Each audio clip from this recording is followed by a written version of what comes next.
Pemirsa, sebelum kita lanjutkan perbincangan kita dengan Pak Eko, kita akan melihat bagaimana situasi terkini di Arafah, di mana jemaah haji sedang melaksanakan wukuf.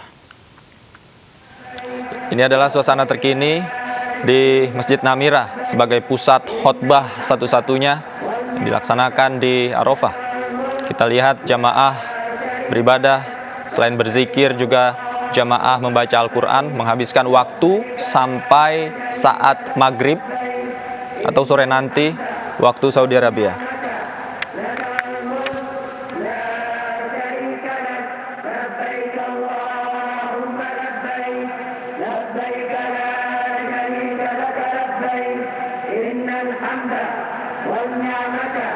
Seperti yang disampaikan oleh Pak Eko tadi,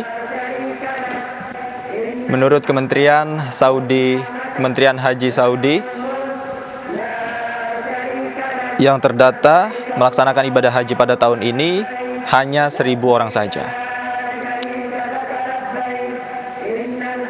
Tetapi media-media internasional menyebut kemungkinan ada 10.000 orang yang melaksanakan ibadah haji pada tahun ini. Dan pemirsa, kita saksikan saat ini di layar Anda adalah perbandingan ibadah haji pada tahun 2019, di mana pada saat itu ibadah haji dihadiri oleh 2,5 juta, khususnya dari jamaah dari tanah air. Sehingga seluruh jalan raya tertutup oleh jamaah haji.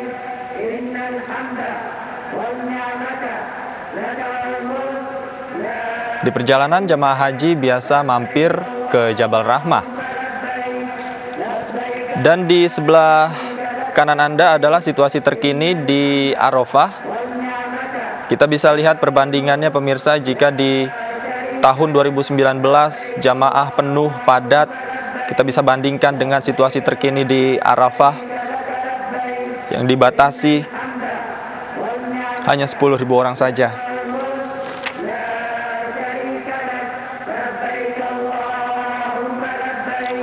Saya akan tanyakan langsung pada Pak Eko. Pak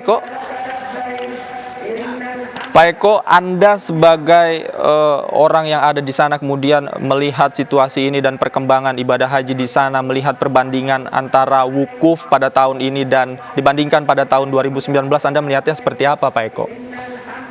Ya, memang jauh berbeda, terutama karena jumlah jamaah yang memang jauh lebih kecil untuk tahun ini, ya kan? Kalau setiap tahun ada sekitar 2,5 juta jamaah yang berhaji, termasuk tahun kemarin. Nah, sekarang tadi disampaikan hanya 1.000 orang. Jadi kita bisa melihat bagaimana kontrasnya suasana di berbagai tempat pelaksanaan ibadah haji. Seperti juga di Wukuf, kemudian di Mina juga, ya. Kalau misalnya di wukuf kita di tenda masing-masing, kemudian ada khotbah masing-masing. Nah, sekarang kita sudah diatur semuanya di tenda, misalnya itu sudah ada social distancing juga. Setiap jamaah duduk di situ, kemudian dengan jarak tertentu sekitar 2 meter, ya, di tempat yang bagus. Kemudian mendengarkan khotbah dan tadi diterjemahkan dalam berbagai bahasa, termasuk bahasa Indonesia. Di Mina juga akan begitu, saya kira suasananya besok, ya. Jadi mereka setelah nanti ke Musdalifah, kemudian besok melempar jumroh, saya kira suasananya tidak akan seperti tahun sebelumnya. Tentunya jamaah akan lebih leluasa pada saat mereka melempar jumroh, ya, karena hanya dibatasi dan itu pun diawasi, dimonitor secara ketat oleh petugas, diarahkan oleh petugas. Jadi insya Allah justru dengan pandemik ini, dengan sedikitnya jumlah jamaah, pelaksanaan ibadah haji bisa lebih lancar, ya, jamaah bisa lebih khusyuk tentunya dalam melaksanakan ibadah haji, walaupun dengan protokol kesehatan yang sangat ketat. Baik, Pak Eko, tadi Anda katakan bahwa persiapan khususnya sebelum melaksanakan wukuf ini harus dijalani oleh para calon jamaah, diantaranya juga tadi Anda katakan bahwa setelah ini juga harus isolasi mandiri begitu. Nah, artinya persiapan protokol kesehatan ini kan dilakukan secara ketat. Kemudian Anda melihat di sana bagaimana kemudian repotnya panitia di sana, kemudian apa saja yang dilakukan oleh panitia kerajaan Saudi Arabia untuk melaksanakan persiapan-persiapan tersebut, Pak Eko? Baik, mereka memang bekerja keras untuk menyukseskan pelaksanaan ibadah haji ini. Saya dapat laporan dari warga kita yang ikut haji, ya. Mereka diinapkan di hotel, di salah satu hotel di situ, di 4 Points Hotel di Mekah.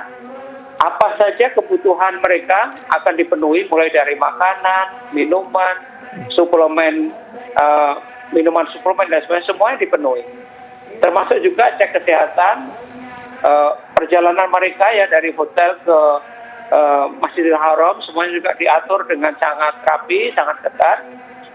Tentunya memang ini memerlukan kerja keras dari pemerintah Saudi. Tapi dengan jumlah jamaah haji yang jauh lebih kecil sekarang, saya yakin pemerintah Saudi sudah sangat siap dan akan mampu menjalankan tugasnya untuk memfasilitasi pelaksanaan ibadah haji ini dengan baik. Ya. Baik, terima kasih Pak Eko sudah berbagi informasinya bersama kami. Salam kami untuk teman-teman warga negara Indonesia di sana. Mudah-mudahan semuanya sehat di sana, Pak. Selamat sore waktu Jakarta. Assalamualaikum.